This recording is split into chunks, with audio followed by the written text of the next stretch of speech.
মানুষ যতই বুড়া হোক, মানুষের মন কখনো বুড়া হয় না। আমার ছেলে মেয়েদের দুষ্টামি দেখলে আমারও খুব দুষ্টামি করতে ইচ্ছা করে তাদের সাথে মনে হয় যে আমিও বাচ্চা হয়ে যাই।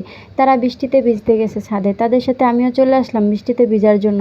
আসসালামু আলাইকুম গাইস, আপনারা সবাই কেমন আছেন? আশা করি ভালো আছেন। আমিও আপনাদের দোয়ায় আল্লাহর রহমতে ভালো আছি, আলহামদুলিল্লাহ।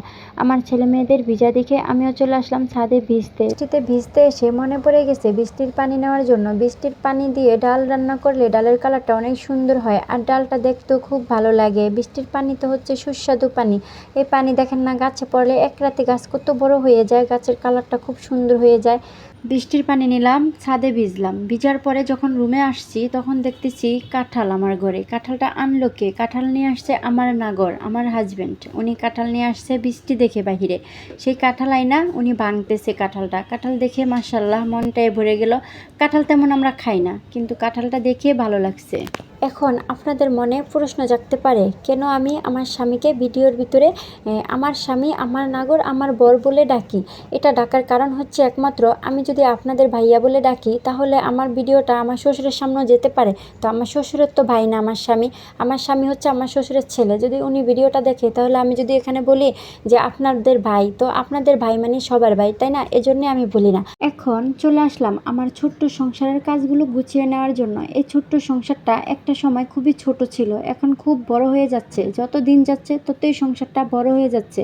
আর এই সংসারের কাজ করতে করতে সারা দিনই চলে যায় আমার। যখন আমার ছোট্ট বয়সে বিয়ে হয় তখন আমি আমার শ্বশুরবাড়িতে এসে 10 জন মানুষের সংসার পেয়েছি। 10 জন মানুষের রান্না বান্না কাজ কাম, খুবই ব্যস্ত ছিলাম। ঠিক এরকমই, এর চেয়েও অনেক বেশি ব্যস্ত ছিলাম। তখন কোনো কাজও পারতাম না, আমার শাশুড়ি শিখিয়ে দিত আমাকে। কাজ করছি আর আপনাদের সাথে কথা বলতেছি। কথা বলতে বলতে আমার কাজগুলোও প্রায় শেষের দিকে। আমার যদি ভুল হয় কথার ভিতরে, আপনারা যদি কোনো ভুল পান অবশ্যই ক্ষমা দৃষ্টিতে দেখবেন। আমি নতুন, তাই আমার ভুল হতেই পারে। আমার স্বামী আমার শোকেসটা রং করে দিয়েছে, তাই ভাবলাম চোখে যেহেতু রং করছে, কাছের জিনিসগুলো ধুয়ে শোকেসে রাখি, তাহলে একটু সুন্দর লাগবে আর একটু সুন্দরও দেখা যাবে।